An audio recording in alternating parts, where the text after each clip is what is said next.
Indonesia tak pernah berhenti berkarya. Kalimat inilah yang tepat untuk para inovator yang tak pernah lelah untuk selalu melakukan riset dan berinovasi.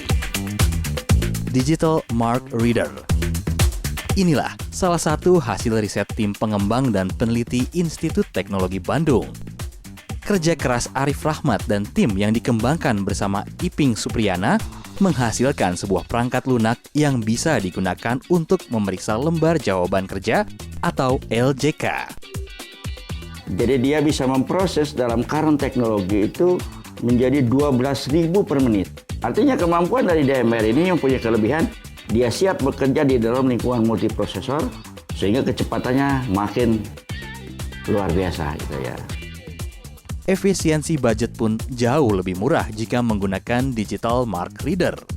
Jika menggunakan komputer dan scanner yang selama ini banyak digunakan, total biayanya bisa mencapai 200 juta rupiah. Namun, pemeriksaan LJK menggunakan DMR hanya menghabiskan biaya yang tak sampai 10 juta rupiah. Dan kini, DMR sudah banyak meraih penghargaan di dalam dan luar negeri. Aplikasi Flip ialah salah satu aplikasi transfer beda bank tanpa biaya. Flip merupakan hasil riset dan inovasi kumpulan alumni Universitas Indonesia di bawah pengawasan Direktorat Inovasi dan Inkubasi UI. Meski sudah banyak kemajuan, namun para inovator muda ini tak berhenti berinovasi. Visi kami sebenarnya jauh di balik motivasi untuk akhirnya mentiadakan transfer antar bank adalah menghilangkan riba itu sendiri. Sebagai informasi, keberadaan Flip saat ini sudah diketahui oleh Bank Indonesia dan bank-bank lain yang ada di aplikasi Flip.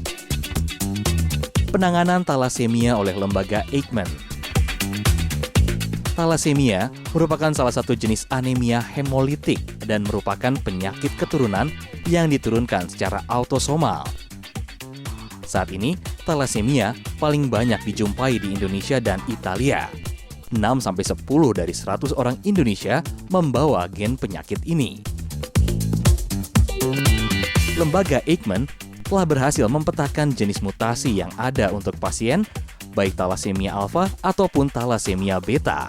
Ada juga uji talasemia prakelahiran untuk ibu hamil yang hasil ujinya menghasilkan komposisi gen-gen yang mampu mengkode hemoglobin. Jadi untuk pasangan-pasangan yang mempunyai risiko anaknya mengalami talasemia, kita bisa memeriksa janin dalam kandungan. Jadi sebelum anak lahir kita bisa mendiagnosis atau mengetahui apakah janin yang dikandung mengalami talasemia atau tidak.